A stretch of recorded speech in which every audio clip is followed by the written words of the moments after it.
ఈరోజు 491వ నామము కాళరాత్రి ఆది శక్త్యౌఘ వృత.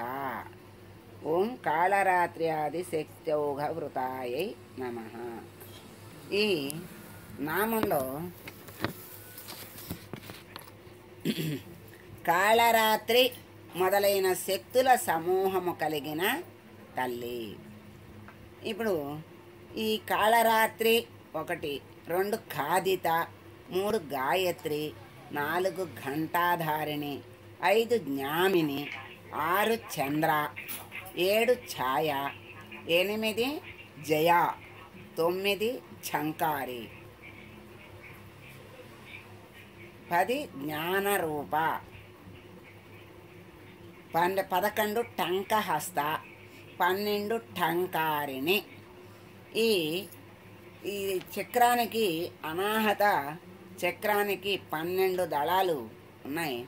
ఆ 12 దళాల మీద ఈ అక్షరాలు ఉన్నాయి. ఆ అక్షరాల స్వరూపముగా అమ్మవార్లు ఉన్నారు అక్కడ. చూసారా?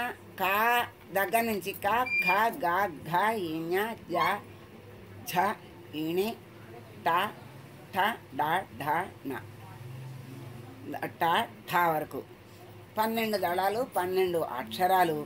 ఆ అక్షరాల మొదటి అక్షరంతోనే పేర్లు కూడా అమ్మవారి పేర్లు వచ్చినాయి.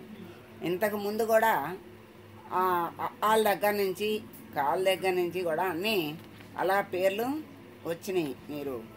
మనం విన్నాం, తెలుసుకున్నాం. అలాగే ఇక్కడ 12 దళాలు, 12 అక్షరాలు, 12 శక్తులు కలిగినటువంటి కాళరాత్రి ఆది శక్త్యౌఘ వృత అయినటువంటి తల్లికి మనం నమస్కారం చేసుకుందాం. సర్వమంగళ మాంగళ్యే శివే సర్వార్థ సాధికే శరణ్యే త్రయంబకే దేవి నారాయణి నమోస్తుతే. ఓం